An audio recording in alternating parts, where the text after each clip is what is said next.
Nah, kali ini saya mau ngobrol-ngobrol teman-teman. Sudah kemarin saya lost, nggak ngedit video, nggak upload karena kesibukan. Sebenarnya konten-konten saya udah ada yang saya record sebelumnya, saya buat gitu ya. Ya, untuk menjaga konsistensi upload di YouTube itu memang ya nggak mudah teman-teman.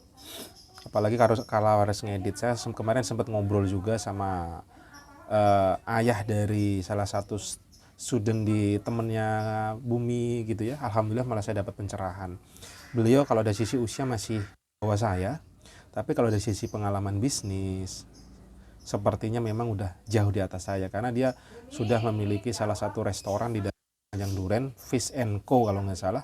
Beliau ini ya itulah caranya Allah. Saya nggak begitu kenal, nggak ini gitu tuh, gara-gara anaknya ternyata sering main sama Bumi, ngobrol sama Bumi gitu ya.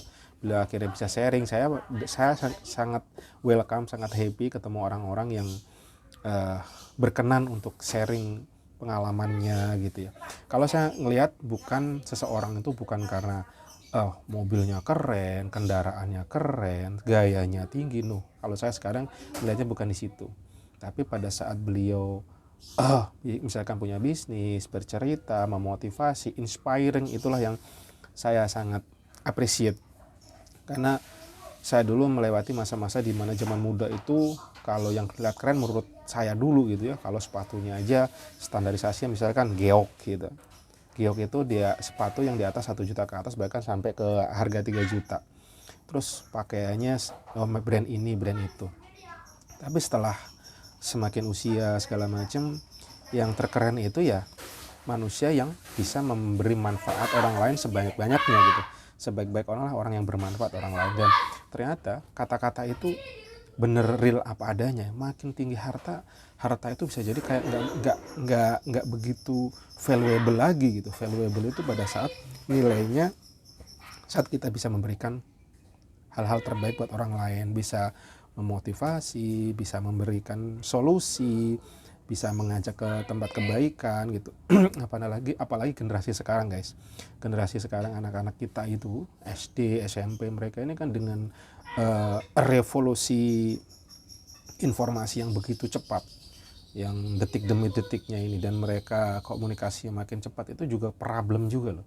Karena kalau saya perhatiin dari cara-cara berbicara aja, ngomong-ngomongnya, akhlaknya tuh udah kacau balau. Bahkan banyak saya perhatiin sekolah-sekolah yang bercirikan agama di sekitar-kitaran saya, di sekitaran yang saya pernah saya temuin gitu.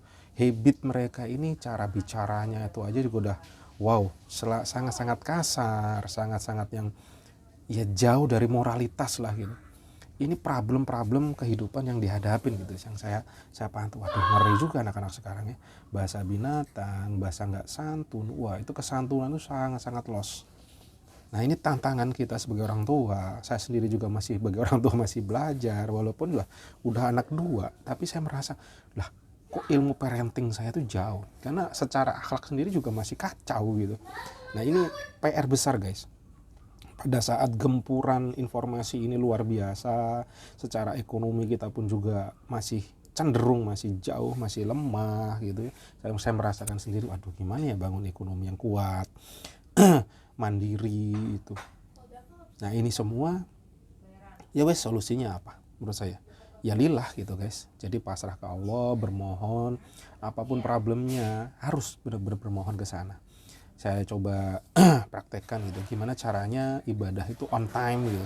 Karena apa? Saya yakin kenapa sholat 5 waktu dibuat dan diusahakan on time, karena pada titik-titik tertentu itu badan kita kondisi udah turun nih. Yang tadinya pagi fresh chest gitu, di antara sekitar jam 12 sampai jam 12 waktu duhur, badan kita udah mulai loyo tuh. Nggak perlu dicas lagi. Itu asumsi saya ya. Pada saat udah dicas, kita merasa fresh. Tapi ya kadang-kadang problemnya sholat kita tuh nggak khusyuk. Nggak khusyuk artinya apa? Ya sholat tapi kita pikiran kemana-mana, melayang, bukan fokus ke ibadahnya. Makanya sangat perlu banget menurut saya pada saat sholat on time itu, kita pun juga benar-benar pasrah lillah. Jadi stres yang tadinya level stresnya naik, dengan kita lillah, dengan kita menenangkan diri, dengan kita fokus ke ibadah kita, harapannya adalah secara mental kita, stres kita turun. secara fisik kita, peredaran darah kita bagus lagi dan akan fresh lagi, segar lagi. Mungkin ada referensi, boleh, siapa tahu udah ada yang meriset hal seperti ini, ada ahli-ahlinya yang udah meneliti bahwa ada impactnya buat kesehatan segala macam, bisa ke sini, monggo boleh di share ya guys. Tapi yang saya rasakan seperti itu. Setelah sekarang hidup saya itu tidak ngoyo. Kalau dulu kan berpikir, saya harus target 100 juta misalkan, saya duit lakukan ini, wah pokoknya harus tak gitu. Tapi sekarang saya enggak, saya lebih lillah. Dream boleh, cita-cita saya harus tinggi. Karena apa? Itu menstimulan otak, bahkan selalu saya tulis nih, sedekah 1 miliar gitu per hari. Walaupun entah kapan terjadi, saya tulis, saya tempel di tembok. Saya lihat, saya renungkan, dan akan supaya mendorong alam bawah sadar. Tapi itu tidak serta-merta dengan harus gila-gilaan. Saya coba meriset diri saya bahwa melakukan malam, jam 8 saya tidur. Jam 7 lewat kalau udah ngantuk tidur. Tapi habitnya adalah jam 8 udah tidur, dan pembiasaan tidur malam bangun untuk bermohon, bermunajat, merendah, merenung, meriset pikiran, nge-refresh lagi, dan pagi supaya bisa mempunyai ide-ide cemerlang. Saya yakin bahwa sukses tidak harus kerja 24 hour. Sukses tidak harus membuat badan kita remuk. Karena menurut saya, menurut ajaran Islam yang saya pahami, ya kita dibuat siang dan malam itu, siang untuk bekerja, berkarya, malam untuk tidur, istirahat, dan beribadah. Itu yang saya dapat saat ini dari perenungan, dari pembelajaran. Itu. Jadi apa efeknya? Efeknya badan kita fresh, badan kita sehat, bisnis kita jalan. Buat apa kita habis-habisan kerja gila-gilaan, tapi badannya remuk? Perhatikan deh, sobat-sobat. Salah satu contohnya orang-orang yang hebat di atas sana. Secara harta dunia luar biasa. Contoh Apple. Apple ini pendirinya Steve Jobs. Steve Jobs ini orangnya termasuk orang gila, orang cerdas, orang pintar, orang smart, orang yang keras. Memang hasilnya dahsyat. Hasil dari karyanya beliau, Apple sampai detik ini salah satu brand dunia yang kualitas produknya diakuin. Bahkan saya bilang ya kualitas number one gitu. Tapi satu sisi beliau ini kena sakit yang namanya kanker pankreas, dan akhirnya sampai beliau meninggal gitu ya. Karena apa? Karena pola hidup zaman mudanya itu ya udah banyak kan kayak narkoba ya, sepertinya dia narkoba ganja gitu, plus hidupnya kacau, jarang tidur, pokoknya melek malam, makannya nyampah. Mungkin itu untuk membangkitkan ide-idenya ya. Jadi untuk orang-orang hebat itu kadang untuk mencari inspirasi itu mereka melakukan hal-hal yang di luar nalar gitu, dan cenderung merusak badan. Dan menurut saya Islam nggak begitu. Islam itu benar-benar lilahnya luar biasa ke Allah, dan bermohon ide-idenya gila ke Allah, bukan dengan cara-cara yang harus dengan narkoba, harus dengan hal-hal yang merusak fisik dan badan gitu. Jadi teman-teman, bagaimana kita tetap bisa meraih dunia ini, tetapi kita juga ruh kita bahagia, ruh kita sehat, fisik kita sehat, mental kita sehat. Karena ada yang berbicara, kalau memang sukses itu orang yang mau kerja 24 jam, warung Madura, itu pasti kaya raya semua. Yang nggak tahu, mungkin bisa jadi kaya, tapi kalau saya ngeliat kesehariannya beliau, itu tersiksa loh guys. Dia tidur di situ, makan di situ, anak bini di situ, deket memang, tapi hidup itu kan kita bisa enjoy guys. Tetap bagaimana caranya kita bisa mendapatkan uang, bisa traveling, bisa jalan-jalan.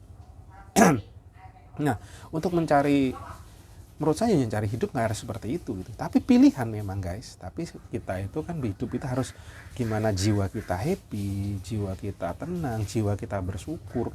Bukan overall 24 hour mikirin duit. Bahkan yang terkeren, kita tidak perlu memikirkan duit, tapi duit mengejar dan datang ke kita. Apakah bisa?